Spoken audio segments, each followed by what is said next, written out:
Okay Seshu okay Seshu ఒకసారి బొట్ల రామారావు గారితో మాట్లాడదాం. రామారావు గారు నమస్కారం అండి. ఒక్కసారి అన్మ్యూట్ చేస్తారా?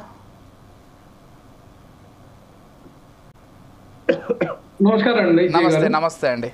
ప్యానల్ సభ్యులు కొంత ఎక్కువసేపు మాట్లాడంటున్నారు, కొంత లేట్ అయింది, ఏమనుకోకండి.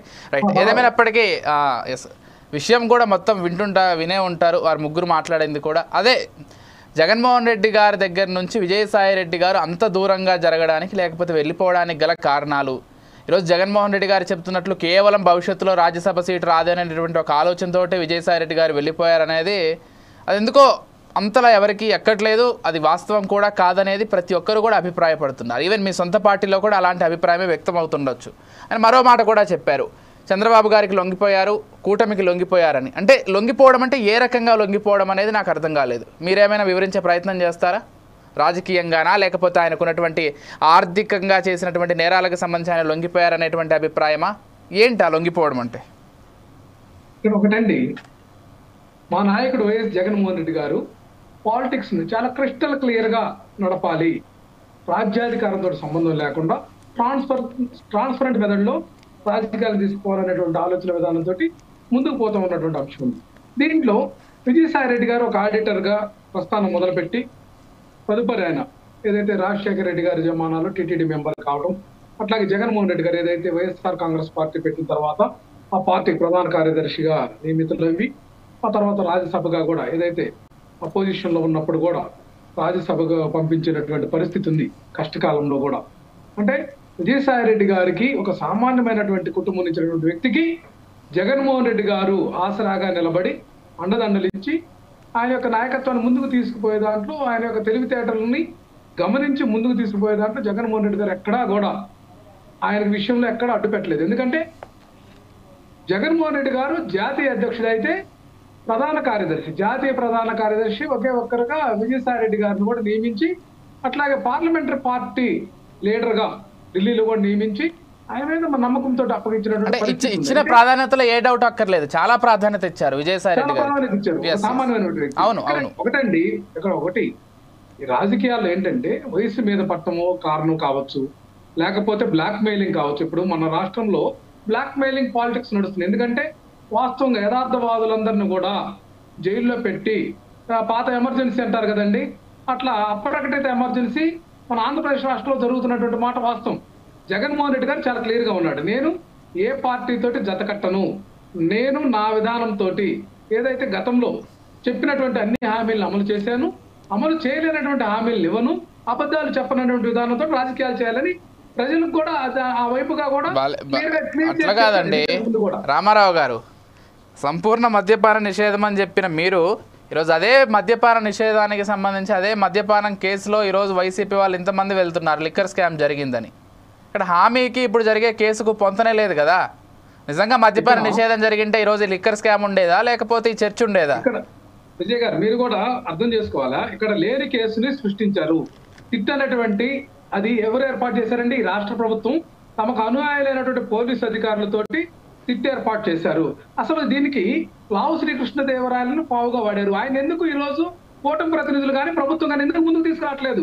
పార్లమెంట్ లో కూడా ఆయన అబద్ధపు ఆరోపణలు చేశారు. 4,000 కోట్లు అక్షింతలు పడినాయి కేంద్ర ప్రభుత్వం ద్వారా. ఎందుకంటే కాంపిటీషన్ కమిషన్ ఆఫ్ ఇండియా అనేటువంటి సంస్థ ఈ ఆంధ్రప్రదేశ్ రాష్ట్రంలో జగన్మోహన్ రెడ్డి గారి హయాంలో ఎటువంటి స్కాము జరగలేదని క్లీన్ చిట్ ఇచ్చిందండి. వీటన్నిటిని మభ్యపెట్టి వీళ్ళు చిట్టు దర్యాప్తు పేరుతోటి ఏదైతే వీళ్ళు చేస్తున్నటువంటి మోసాలు మనకుండే కదండి. ఓర్సాకి 60 ఎకరాలు 2 నెలలకే కంపెనీకి కేటాయింపులు, టీసీఎస్ కి 22 ఎకరాలు ఏదైతే 99 పైసలకి చాక్లెట్ కూడా రాని పరిస్థితి ఉంది. అట్లాగే మనం చూసాం టీజీ విశ్వప్రసాద్ కి 12,000 ఎకరాలండి. ఏదైతే పవన్ కళ్యాణ్ యొక్క స్నేహితుడు ఆ యొక్క పీపుల్స్ మీడియా ఫ్యాక్టరీ అని చెప్పి మేము ఈ స్కూటర్స్ తయారు చేస్తామని చెప్పి 1,200 ఎకరాలు కూడా కేటాయింపులు చేశారు కదండి. ఈ రకంగా చేస్తున్నటువంటి విధానాన్ని బయటికి రాకుండా డైవర్షన్ పాలిటిక్స్ లో ఇది ఒక గేమ్ అండి. మనం చూసాం అనేక మందిని ఎప్పుడు 10 సంవత్సరాల క్రితము 5 సంవత్సరాల క్రితము ఎవరినో మాట్లాడారని చెప్పి కేసులు పెట్టించడం. అట్లాగే వల్లభనేని వంశీ విషయం కూడా చూసాం. ఆయన అసలు ఎక్కడ స్టార్ట్ అయింది? ఆయన కూడా టీడీపీలో ఉంటే లోకేష్ బాబు తన ఐటీడీపీ టీం తోటి లోకేష్ ఏం చేయించాడు? తన యొక్క సోషల్ మీడియా తోటి సొంత పార్టీలోని వంశీ మీదనే బురద జల్లించి వాళ్ళ భార్య యొక్క క్యారెక్టర్ ని, వాళ్ళ కుటుంబ సభ్యుల యొక్క క్యారెక్టర్ ని అసాసినేట్ చేసిన దానికి రెస్పాండ్ అయితేనే కదా ఇక్కడ ఇష్యూ క్రియేట్ అయింది.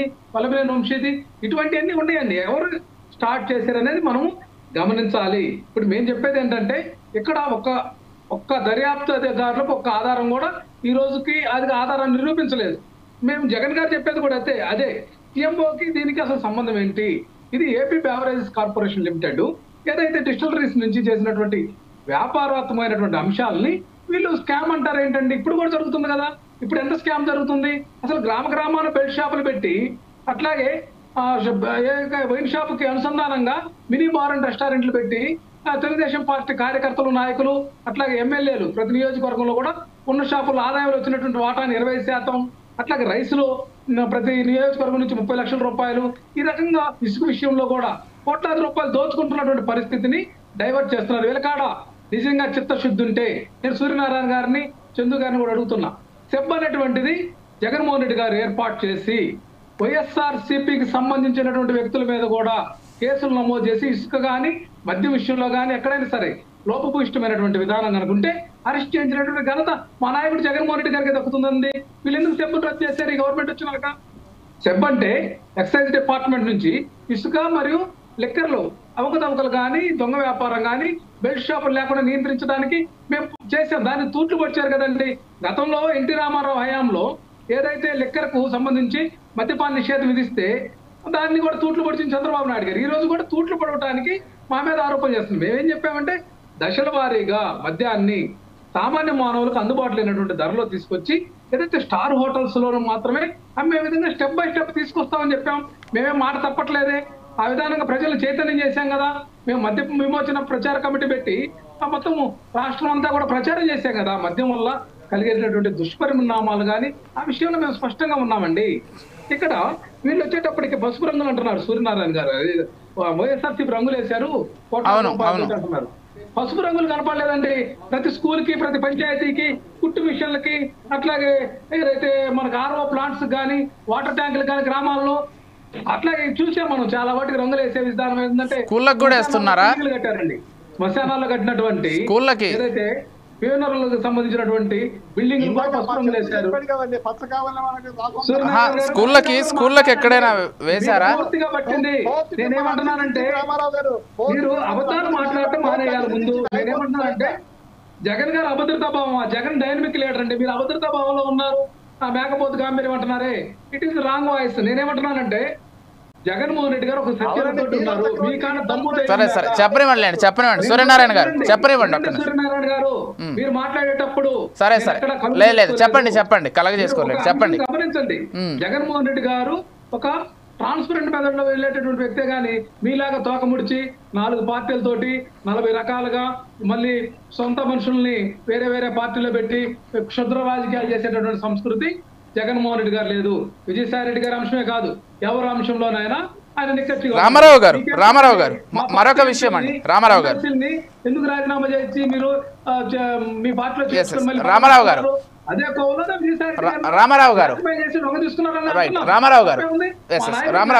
ఓకే ఒక విషయం రామారావు గారు, ఒక చిన్న ప్రశ్న.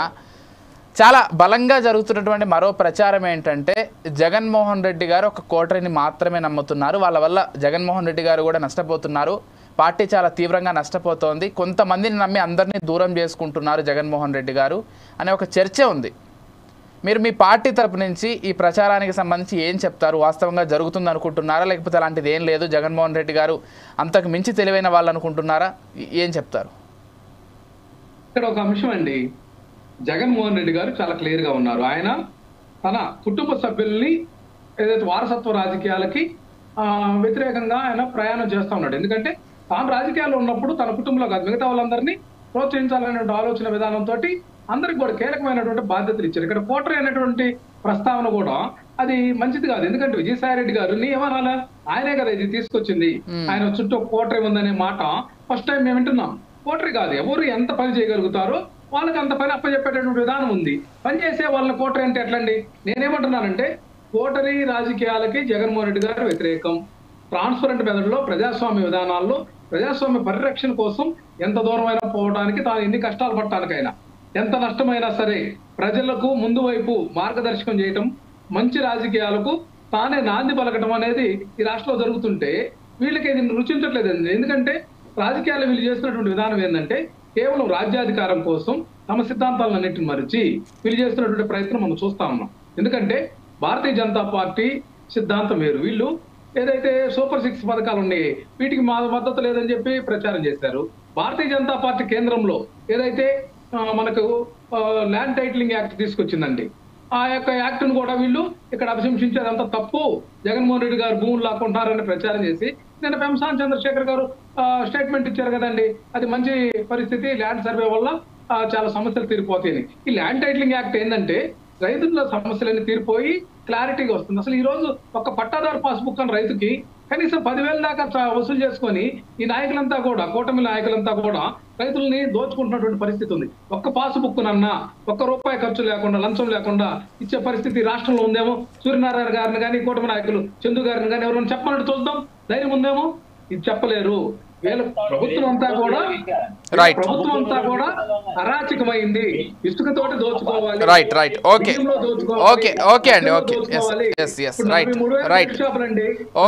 పెట్టి వీళ్ళు విచ్చలవిడిగా మద్యం అమ్మకాలు చేస్తున్నారు. వీటన్నిటిని మసిపూసి మారేడు కాయ చేయాలి, నిజాల ప్రజల్లోకి వెళ్ళకూడదని వీళ్ళు డిబేట్ కూడా వీళ్ళంతా ప్రిపేర్ అయ్యి కాకుండా అంగీకరించకుండా అబద్ధాలు ప్రచారం. చందు గారు ఏదో చెప్తున్నారు.